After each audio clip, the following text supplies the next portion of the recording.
L'homme sur cette photo est-il celui qui vous suivait, toi et ta mère? Oui, c'est lui. Et tu l'as également vu à Cleveland. On est venu au Canada pour que vous nous aidiez. Ma mère avait dit qu'on devrait se réfugier ailleurs. Peut-être à Montréal. Montréal. Et quand êtes-vous arrivé ici, à Toronto? C'était mardi. Elle voulait pas sortir de l'hôtel. C'est Thelma qui nous rapportait à manger. Qui est Thelma? Notre voisine, une coiffeuse.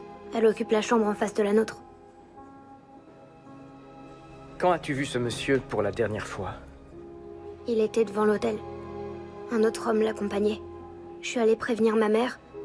Elle m'a envoyé acheter de la teinture. Elle allait se déguiser et changer sa couleur de cheveux. Et ensuite, on aurait fui. Quand je suis remontée, la chambre était vide. Et j'ai su qu'elle était morte. Elle avait dit que si jamais il lui arrivait quoi que ce soit, je devais trouver l'inspecteur Murdoch. Sauf que, quand je suis ressortie, j'ai vu un homme dans la ruelle d'à côté. C'est lui qui a tué ma mère. J'en suis certain.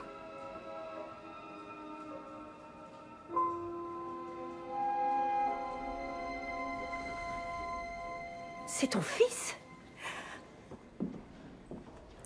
Pourquoi ne m'as-tu jamais parlé de lui? J'ignorais son existence. Mais quand est-ce que... Nous n'étions pas encore ensemble. Ce n'est arrivé qu'une nuit. Je le jure sur ma vie. Il n'y a eu qu'une seule nuit? Ah. Et elle est tombée enceinte? Ah. Certaines femmes sont bénies des dieux, on dirait. Il n'a pas d'autre famille?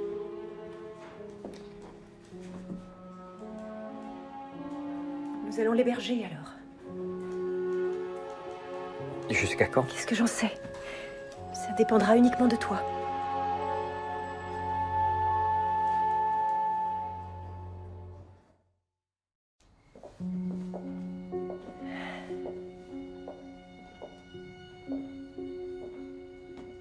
C'est ici que je vais habiter?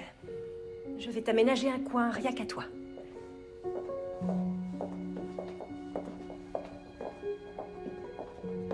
Vous confirmez que ma mère est morte? Oui. Elle va beaucoup me manquer. Je sais.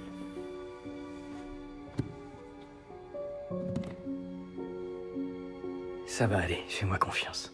Juste ciel, vous ne m'aviez pas dit que vous aviez un fils? Comment avez-vous deviné? C'est tellement évident. Il a les mêmes sourcils. Vous l'ignoriez. Très bien, jeune homme. À présent, il est temps de te mettre au lit. Ça, par exemple. Quelle incroyable invention. Vous m'expliquez? Comme on C'est dit, ça. les chiens ne font pas des Monsieur chats. Régel, tu vois. Oui, c'est certain.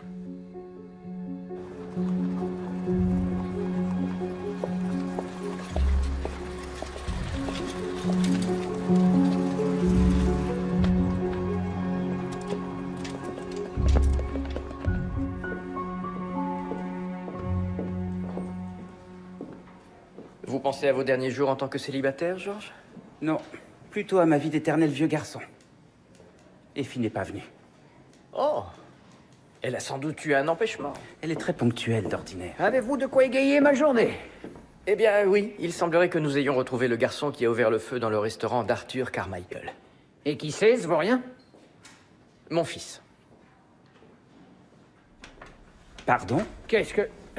Redites un peu ça? Le garçon qui a tiré dans le restaurant d'Arthur Carmichael est en fait mon fils et celui d'Anna Fulford. Ça alors? Je ne sais... Félicitations? Si Dieu a un dessein pour ma vie, cela doit en faire partie. Je doute que Dieu ait grand-chose à voir là-dedans. C'est lui le tireur, alors? Apparemment. Et c'est votre fils? Oui. Il s'appelle Harry et il a identifié formellement Joe Falcon comme étant l'homme qui les suivait, lui ainsi que sa mère, Anna. Et il a voulu tuer Falcon? Non, l'homme sur lequel il a tiré est un certain Frank Rhodes. De qui s'agit-il? D'après ce qu'on dit, c'est un New-Yorkais spécialiste des barils remplis de soude.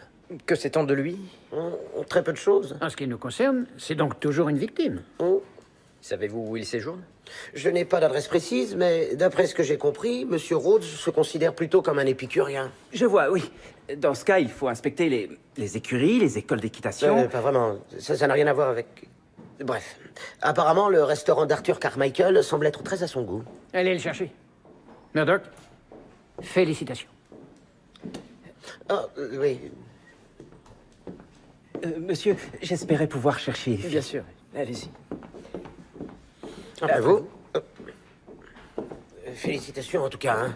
Ouais, d'accord. Dorothy?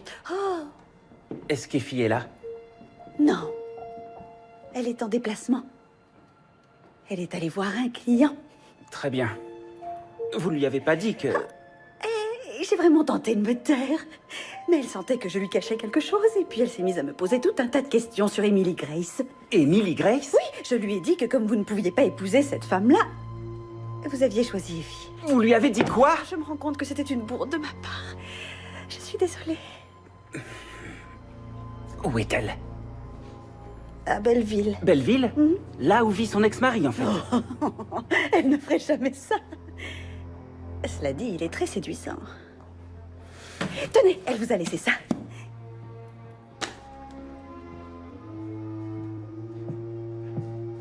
Je vous remercie, Margaret. Où est-elle? Elle s'est installée dans ce qui semble être son nouveau lit. Oh. Bonjour, Ruth. Qui êtes-vous? Qu'est-ce que vous faites là? Je suis la femme de l'inspecteur Brackenreed. Margaret a énormément d'expérience avec les enfants. Bon, d'accord, mais vous en voyez par ici? Bon, laissez-moi vous expliquer. Si Julia m'a fait venir, c'est parce que je sais exactement ce que vous ressentez en ce moment. Et croyez-moi sur parole, je vous garantis que vous n'avez pas la moindre raison de vous en faire. Parfois, vous vous remettrez en question en vous demandant « Est-ce que je m'y prends vraiment de la bonne manière ?» De la bonne manière? C'est-à-dire? Pour élever votre enfant. Le nourrir, lui mettre un linge propre. Non, non, non, non, c'est bon, je ne m'en fais pas pour ça. Non, j'ai déjà engagé la nourrice, les gouvernantes, et après ça, oust, en route pour le pensionnat. Voilà. Mais dans ce cas, pour quelle raison avez-vous donc peur à ce point? À cause de l'accouchement? Ruth, ma chère. Non, non, c'est un très gros bébé. Et il va sortir en passant par... J'ai donné naissance à 2 enfants. Et je vais être franche, il n'y a pas plus atroce comme douleur, vous vous en souviendrez toute votre vie. Mais tout cela sera fini en moins de 24 heures. 24 heures, ah oui? Mon Dieu. Peut-être plus, étant donné que vous accouchez pour la première fois. Eh oui. Oh, et qui est ce charmant petit bonhomme? Harry, ça te dirait d'aller manger une pomme d'amour? Oui. Bien. Je vous laisse discuter. C'est le fils de l'inspecteur Murdoch. Il l'a eu avec une autre. Oh. Alors? Avez-vous arrêté le tireur? Oui. C'est tout de même quelque chose. Ce gamin est entré et a ouvert le feu comme s'il était Jesse James. Quand vous le relâcherez, envoyez-le-moi, il pourrait m'être utile. Nous cherchons un dénommé Frank Rhodes. Il n'est pas là. Alors appelez-nous la prochaine fois qu'il viendra. Je n'en ferai rien. Il a tué une femme, monsieur Carmichael. Pas qu'une seule, je parie. Mais c'est également un client très précieux. Ça suffit.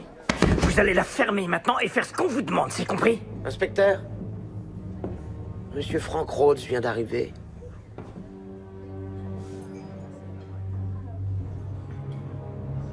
Monsieur Rhodes, C'est moi. inspecteur Murdoch, maréchaussée de Toronto, nous aimerions vous parler. Tu trouves ça mauvais? Non, c'est bon. Tout va bien? L'inspecteur a sûrement besoin de moi pour son enquête. Fais-moi confiance, c'est quelqu'un de très Je compétent. peux l'aider. Ces gens-là sont de dangereux criminels. Je sais bien. Toute ma vie, j'ai dû me cacher en espérant qu'il ne retrouve pas ma trace. Tu n'es qu'un petit garçon. Un petit garçon, oui. Mais pas un bébé. Harry! Harry! Harry! Harry, reviens! Avez-vous lu sa lettre? Je vous avoue que non, monsieur. J'ai été si souvent rejeté que cette fois, j'aimerais prendre un peu de temps afin de m'y préparer. À mon avis, il y a une explication tout à fait raisonnable. Vous permettez? Je dois m'entretenir avec votre supérieur. Allez-y, Crabtree. Je suis surpris de vous voir encore là. Vous n'aviez pas pris votre retraite? Je n'aime pas qu'on décide pour moi. On vous a tendu une belle carotte. Vous préférez sans doute le bâton. Et c'est vous qui l'agitez? Je n'ai aucune autorité sur vous, Tom. Mais je connais du monde en prison. Là-bas, il y a certains types qu'il vaut mieux ne pas contrarier. Pour un regard de travers, ils vous tranchent la gorge. Ah oui. Je vous préviens. S'il devait arriver quoi que ce soit à mon fils, je vous tuerai. Quittez vos fonctions. Et tout s'arrangera.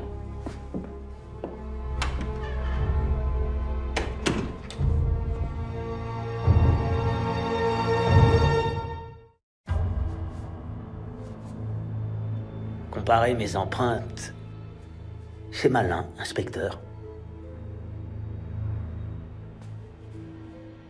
Eh bien, alors? Elles ne correspondent pas à celles que nous avons relevées sur le baril de pétrole dans lequel nous avons découvert le corps d'Anna Fulford. Qu'est-ce qu'elles y feraient? Nous connaissons votre réputation. Si l'on en croit la rumeur, vous seriez un habitué de la sodée du baril. Heureusement qu'on ne peut pas être pendu pour une rumeur. Heureusement aussi que votre acolyte n'avait pas correctement fermé ce baril. Sans cela, nous n'aurions jamais retrouvé la victime. Je n'ai pas d'acolyte, comme vous dites. Vous vous croyez intelligent. Mais vous ne l'êtes pas assez pour échapper à la justice. Vous avez tué Anna Fulford. Je le sais et je ne trouverai pas le repos tant que je ne vous verrai pas au bout d'une corde. Quel dommage.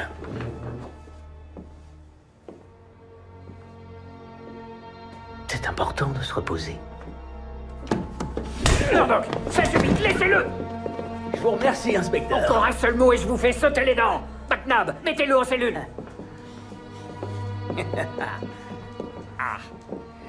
Je vous prie de m'excuser, je me suis laissé emporter. Il a quasiment avoué avoir tué Anna. Il nous faut une preuve formelle. Ce n'était pas ses empreintes, on n'a que la parole du gamin et des rumeurs. Je vais renvoyer des agents à l'hôtel. J'irai moi-même, on trouvera cette preuve. En espérant qu'il ne soit pas reparti à New York d'ici là. Courage, mon vieux.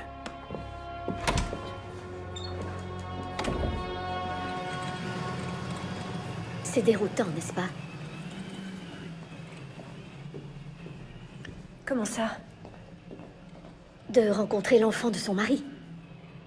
Oui, il faut bien le reconnaître. Oh, je ne cherche pas à insinuer que nos situations sont identiques. Mais elles le sont. Il a eu un enfant avec une autre avant notre mariage, c'est exactement la même chose. Ça ne me regarde pas, désolée.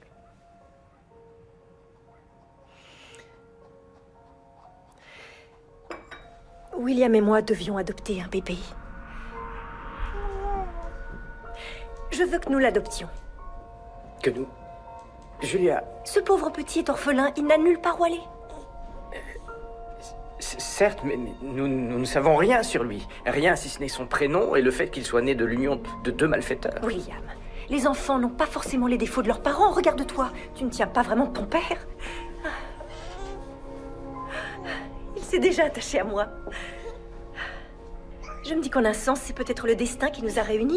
Tu as toujours voulu avoir des enfants. Oui, mais pas de cette façon. Comment alors? Explique-moi. Ainsi, nous aurions pu être ses parents à part égale. Mais rien ne s'est passé comme nous l'avions espéré. Il faut que tu sois très beau, mon petit bonhomme. Tu t'apprêtes à rencontrer quelqu'un d'important. Monsieur Connor? Inspecteur Murdoch. C'est un miracle. Voici votre fils, Roland. C'est un petit bonhomme adorable. Et nous avons été profondément honorés de nous occuper de lui. Vous êtes des gens formidables. J'ai des affaires à la maison que vous trouverez sans doute utiles. Je vous les ferai livrer dans quelques jours. Comment vous montrer ma reconnaissance? Je vous souhaite une longue vie de bonheur ensemble.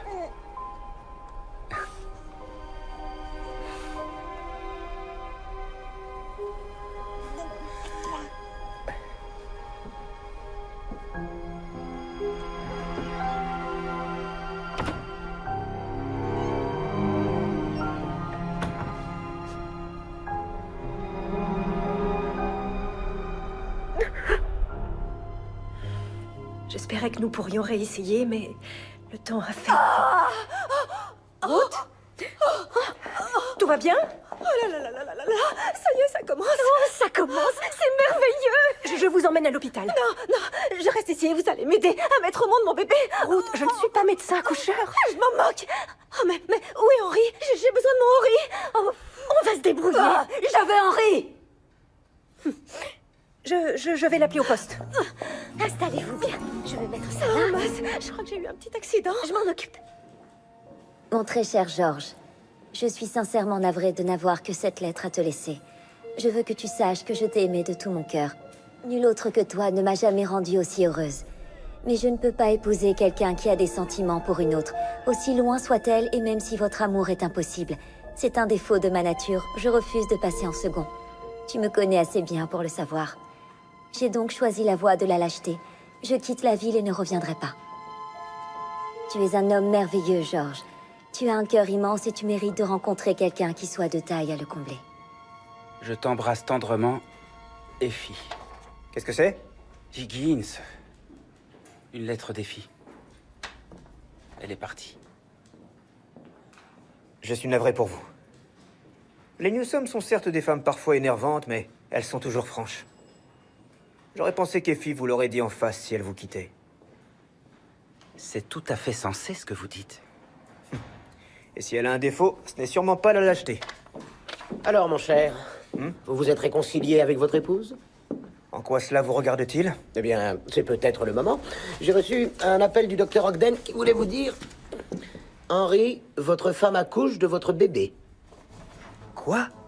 Mais la dernière fois qu'on s'est parlé, elle a dit qu'elle ne voulait plus jamais me revoir. Tant pis, j'y vais.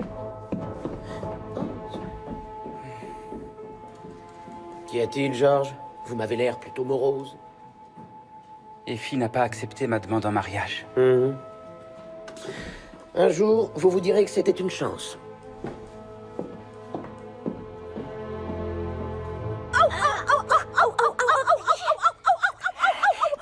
C'est très bien, Ruth. Allez, poussez, poussez! Faites que ça cesse! J'arriverai pas à tenir très longtemps comme ça! C'est seulement votre deuxième contraction! Ruthie! Henri Poussin! Oh, non. Poussez maintenant! Oui, encore poussez, allez! Oh, Seigneur, on voit sa tête! Oh, Ruth! Ça y est, c'est fini! C'était pas si compliqué que ça, je vous félicite!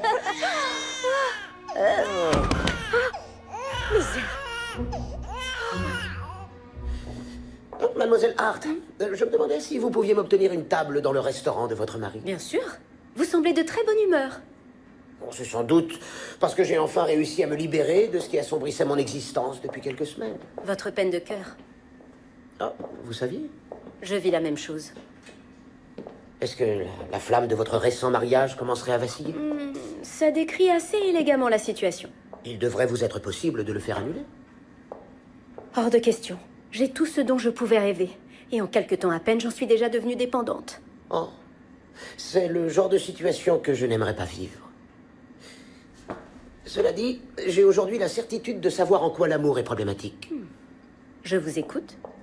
L'amour nous place en position de fragilité. Et la vie de couple entraîne par nature une certaine dépendance. Mais ça veut dire aussi que nos émotions, notre bonheur, notre propre identité sont entre les mains de quelqu'un d'autre. Quelle est la solution dans ce cas? Rester à tout prix autonome. Car si on n'a personne de qui dépendre, on ne peut pas souffrir. Exact. Ainsi, je ne suis plus en quête de l'amour, ni même d'une amitié. Au lieu de ça, je cherche un peu de joie auprès de moi-même. Et je dois reconnaître que j'apprécie vraiment cette compagnie.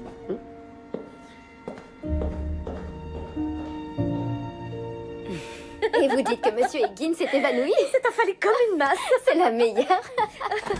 Oh, tu voulais nous voir? Je prends ma retraite. Je ne comprends pas. On avait dit que tu te battrais, que tous ensemble on allait se battre. Pourquoi te sacrifier alors qu'on peut trouver une solution? Il n'y a aucune solution, Nomi. Mais que s'est-il passé? Explique-toi. Rien. La décision est prise. J'ai demandé à quitter mes fonctions à la fin de la journée. Oh, dommage. Le sujet est clos, Margaret. Je ne veux plus en entendre parler.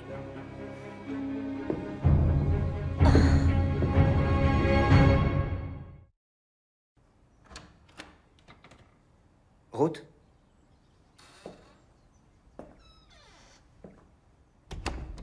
Je sais que tu es furieuse. Et honnêtement, ta fureur me terrorise, mais je suis tout de même le père de cet enfant. Et je veux faire partie de sa vie. De la tienne aussi. Je veux continuer la vie que nous avons commencé à bâtir. Chut. Elle s'est endormie. Elle? Ah. C'est une petite fille alors? Oui. C'est notre petite fille. Et rien au monde ne pourra jamais être plus important que cette petite fille. Tu peux la prendre. D'accord.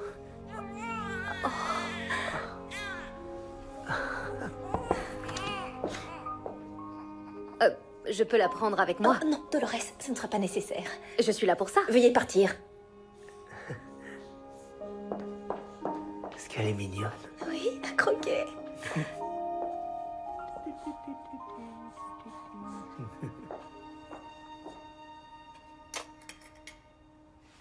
Bien, on peut commencer maintenant.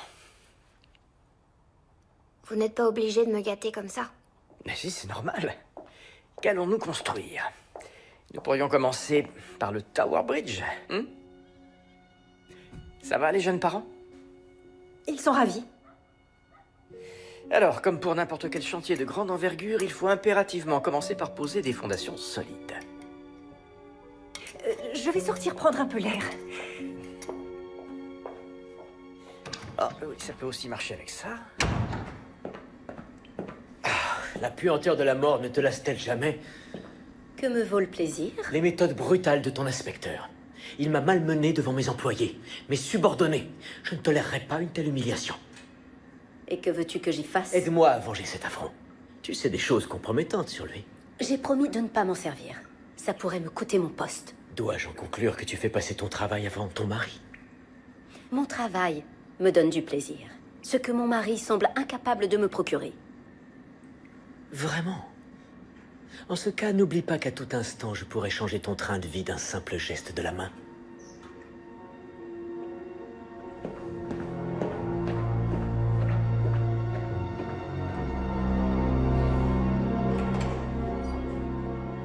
Avez-vous pris une décision concernant les recommandations du comité de contrôle? Oui. Et quelle est-elle? Vous avez gagné. Je suis prêt à quitter mes fonctions d'inspecteur en chef avec effet immédiat. Cela ne nous réjouit pas, je tiens à ce que vous le sachiez. Mais vous faites le bon choix, inspecteur. La maréchaussée de Toronto se doit de garder une certaine éthique. Je vois. Où dois-je signer? Voici la lettre que j'ai reçue. Et là, un exemple de l'écriture des filles. Regardez, si on prend le G majuscule de George et qu'on le compare à celui-ci, vous voyez la courbe d'attaque? Vous n'avez pas l'impression qu'elle a l'air moins courbée?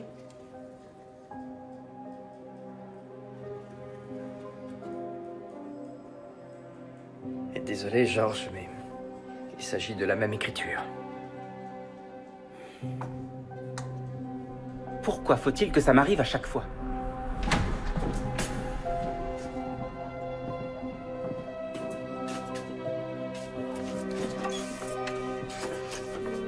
Mon cher George, le sort s'acharne contre nous, à croire que la chance ne devait pas nous sourire. Je n'oublierai jamais ce que vous avez fait pour nous. Je vous en prie, ne m'en veuillez pas. Tu veux une femme et une famille. Et je trouve ça très beau, mais... je ne suis pas capable de t'offrir ça. Tu crois que je ne renoncerai pas à tout pour toi? Si tout ce que tu avais voulu, c'était moi, tu aurais dit oui pour Paris. L'Alliance a prouvé que tu voulais plus. Je croyais qu'Effie serait la bonne. Un cabinet d'avocats de Londres veut m'embaucher immédiatement. Vous quittez Toronto? Non. J'ai refusé. Je les ai convaincus d'ouvrir un cabinet au Canada. Ou disons que je compte les convaincre. Il y a des tas de crimes ici. Dès qu'ils verront les statistiques, ils se fieront à moi. Et s'ils refusent? Je ne comprends pas votre question. Si vous restez dans la région, serait-il envisageable qu'un de ces soirs, nous allions dîner ensemble? Vous me faites la cour, n'est-ce pas? Je suppose. Bien. Commençons par un déjeuner. Vous êtes une femme surprenante, mademoiselle Newsom. Comment ça, surprenante? D'abord par votre taille. Ce n'est pas moi qui suis grande, George. C'est le monde qui est petit. Je l'aime tant. J'en ai aimé d'autres, mais Effie et moi... On n'avait absolument rien à faire ensemble et en même temps, ça paraissait d'une telle évidence. Ça me rend fou qu'elle soit partie sans le savoir. Dans ce cas, vous devez trouver un moyen de le lui dire. Il y a certaines choses pour lesquelles il faut se battre jusqu'au bout. Apparemment, l'inspecteur en chef a encore fait des siennes. Vous avez jusqu'à la fin de la journée pour rassembler vos objets personnels et faire vos adieux. Pour commencer, il va me falloir votre plaque. Bien sûr. Que se passe-t-il?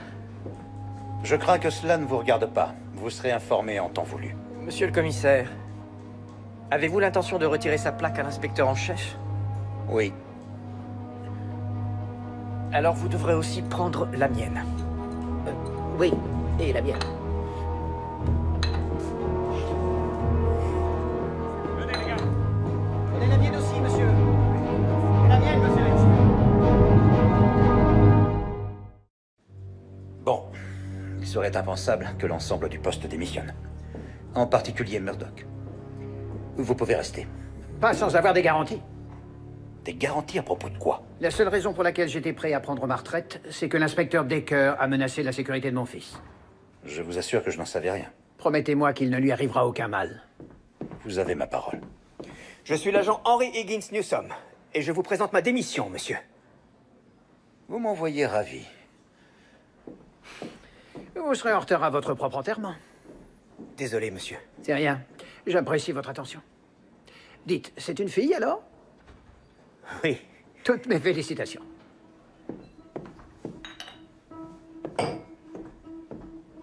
Asseyez-vous. C'est l'occasion de sortir ma bonne bouteille.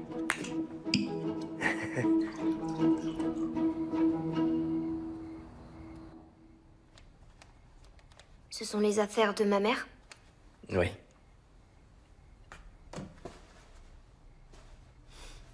Pas ce châle, en tout cas.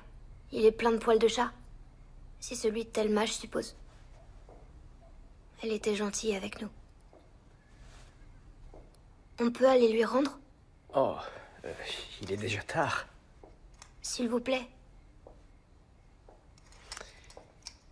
Bon, c'est d'accord, mais tu devras rester tout le temps à mes côtés. Entendu. Va chercher ton manteau. Julia, Harry et moi, nous sommes... J'ai entendu. Est-ce que ça va? Oui.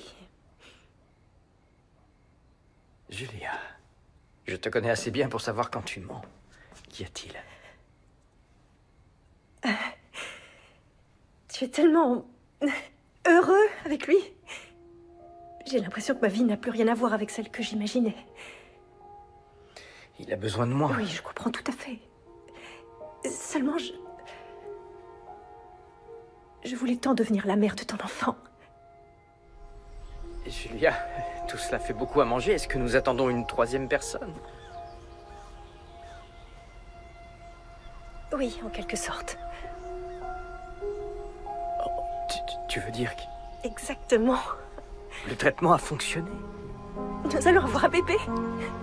Oh, oh, oh, oh, oh, je suis vraiment désolé. Ça va? Mais oui, rassure-toi. Je ne suis pas en cristal. Tout à coup, je ne sais plus quoi dire. Je t'aime. Moi aussi, je t'aime, William. Et je ne pourrais pas être plus heureuse.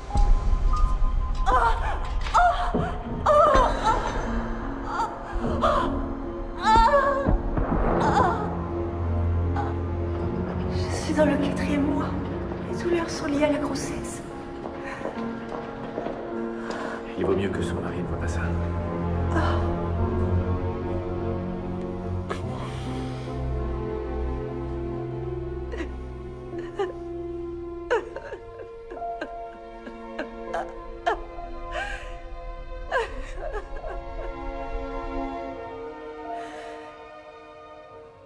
J'ai vraiment tout fait pour que... J'y ai mis toutes mes forces. Et Et aujourd'hui, tu as cet enfant né d'une autre que moi. Harry est le fils que tu avais toujours voulu. Julia, c'est notre fils. On y va? Peut-être vaut-il mieux attendre demain. Non, William. Allez-y maintenant. Il veut faire une bonne action.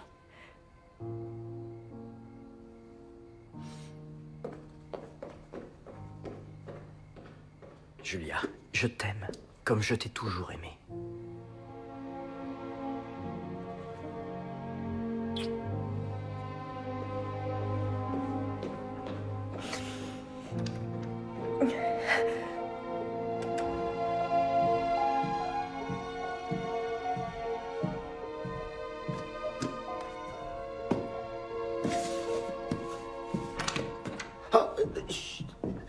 Qu'est-ce que tu fais là? Je t'apportais ton cadeau pour le mariage. Tu as fait tout ce chemin pour me déposer un cadeau? Juste à côté. Mais je te l'ai déjà dit, je ne me sens plus la force de me marier. C'est un cadeau, rien de plus. Je n'en crois pas un mot. Je ferais mieux de partir. Tu te maries demain. Raison de plus pour que tu restes.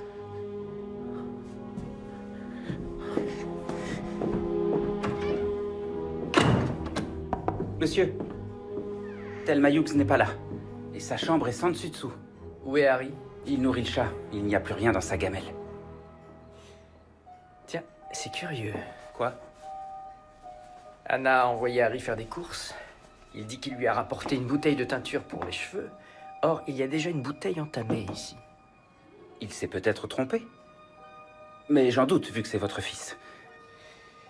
Très bien. Il faudrait que vous alliez chez moi chercher Julia et que vous me retrouviez au poste. Je vous rejoindrai avec Harry. Mais pourquoi? George, s'il vous plaît. À vos ordres.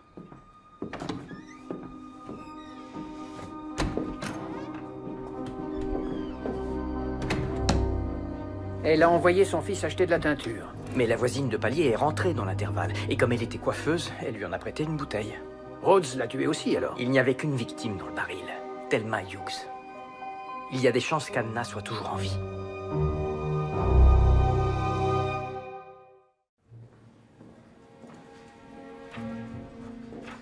Ma mère écrivait dans un carnet tous les jours. Elle en avait rempli des dizaines qu'elle conservait. Qu'écrivait-elle? Rien de particulier. Ce qui lui passait par la tête. Elle me racontait des blagues. Mais elles n'étaient pas toujours drôles. Tu dois être triste. Ça semble plausible. Rhodes aurait tué Thelma par erreur? Il avait la bonne adresse et pensait que c'était Anna. Mais il ignorait de quoi elle avait l'air. Et Anna a mis ses boucles d'oreilles dans le baril avec le corps. Pour que l'on pense qu'elle avait été tuée. Seulement, on a retrouvé ses empreintes sur le couvercle. Quoi qu'il en soit, je tenais à t'assurer que William... que ton père et moi... Veuillez m'excuser, je dois aller aux toilettes. Alors, où est-elle? Elle a pris le large? Je la connais, elle n'aurait pas abandonné son fils. Un instant, monsieur. Où est Harry? Il a dit qu'il devait aller aux toilettes? Que se passe-t-il? Anna Fulford est peut-être toujours en vie. Ceux qui voulaient la retrouver sont-ils au courant? Aucune idée. Mais faut-il qu'on le dise à Harry? Julia, il s'est enfui. Enfui? Quelle est la dernière chose qu'il a faite, juste avant de se lever? Il lisait le carnet d'Anna. Dans quel but? Il était là quand j'ai trouvé la seconde bouteille de teinture, et il a constaté que le chat de Thelma n'avait plus rien à manger. Il a dû faire le lien. Ce n'est pas votre fils pour rien. Regardez. Il y a une page arrachée.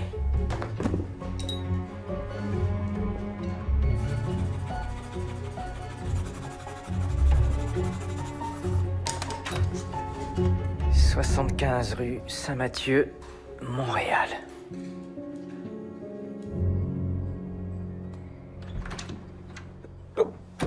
Oh, Clara! Habillez-vous et allez-vous-en. Je te prie de m'excuser, Clara. Oh, c'est affreux, je suis navré, je sais pas quoi dire. Sortez d'ici. Tu mérites d'épouser un homme qui saura te donner de l'amour, de la vraie tendresse. Je n'en épouserai pas d'autre. Sortez d'ici, je vous ai dit. J'attends un enfant, et je n'accoucherai pas sans avoir de mari.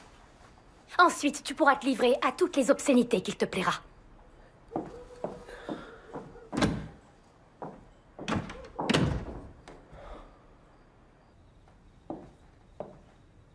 Il te plaît? Il est très joli. Tu es on ne peut plus élégant comme ça.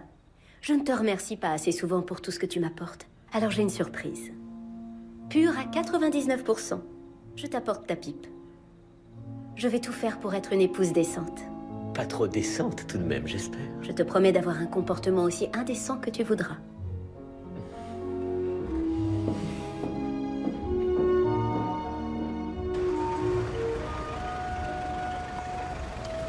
Qu'est-ce qui vous amène? Je me disais qu'on pourrait aller dîner en ville. Nous trois, en famille. C'est une bonne idée. Oh, veuillez m'excuser. Inspecteur Brackenridge? Comment ça? Est-ce qu'il va bien? Qui a mis ce type dans sa cellule? C'est Decker? Thomas, que se passe-t-il? Bobby a été agressé par un co-détenu. Comment va-t-il? Il n'a rien, mais il s'est évadé. Et qu'en est-il de l'autre prisonnier? Il est mort. Attends, où est-ce que tu vas? Il faut que j'ai une petite conversation avec un collègue.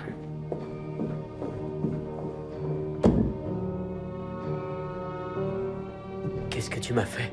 Je n'arrive plus à bouger. C'est bien de l'opium pur à 99%. En revanche, le pourcent restant, c'est du curare. D'où ta paralysie musculaire. Qu'attends-tu de moi? Je crois qu'il est grand temps de réévaluer la nature de notre relation.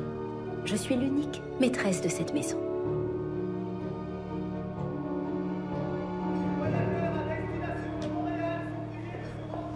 Tu vas partir sur une simple intuition. C'est mon fils, Julia. Je me dois de le retrouver.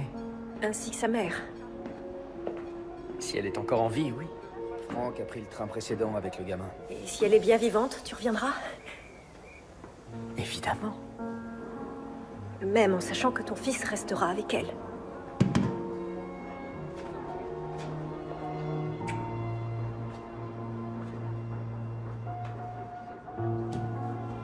Bon, on tient déjà le fiston, on va s'occuper du père. Il ne reste plus qu'à avoir la mère. Si elle est toujours vivante. Ils sont à sa recherche, c'est un signe. Préviens Flavio que j'arriverai à Montréal demain matin. Et celle-là, j'en fais quoi?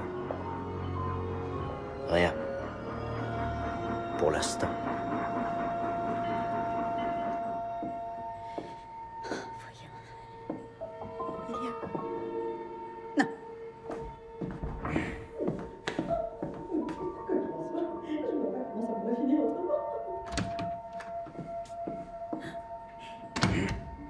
Georges! Mademoiselle Ernst, je suis content que vous soyez encore là.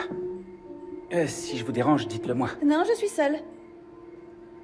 Puis-je faire quelque chose pour vous? Oui, je cherche l'adresse de Monsieur Roderick.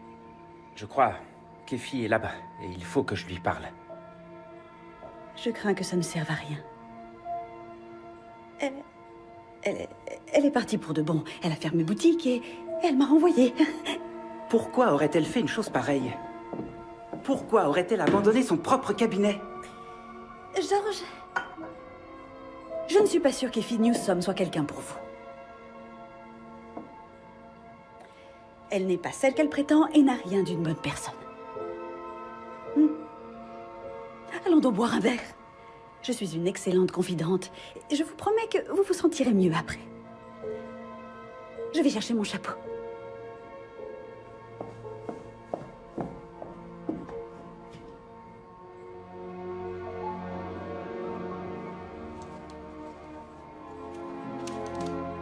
Nul autre que toi ne m'a jamais rendue aussi heureuse. Mais je ne peux pas épouser quelqu'un qui a des sentiments pour une autre. Tu as un cœur immense. Et tu mérites de rencontrer quelqu'un qui soit de taille à le combler. Vous êtes prêt, Georges? C'est vous qui avez écrit cette lettre. Certainement pas. Vous essayez de nous séparer, Effie et moi. En fait, vous êtes Amélia. J'ai raison, n'est-ce pas? J'avais tout deviné depuis le début. Je vous assure que vous faites erreur. Où est Effie? Je l'ignore. Cessez de mentir et dites-le-moi. Lâchez tout de suite ma sœur, Georges. Vous? Elle m'y a obligée. Ne la croyez pas. Ah, soit. Je mens peut-être. Où est Effie? Vous m'avez bien dit que je devais vivre ma vie en créant ma propre histoire. Vous vous rappelez, non? Et c'est vous le héros de mon histoire, George. Alors il est temps de l'écrire. Ce qu'elle peut être romantique. Merci. Oh, oui. De grâce, dites-moi où elle est. Personne ne la retrouvera. Bouh. Au secours! Aidez-moi! Allez!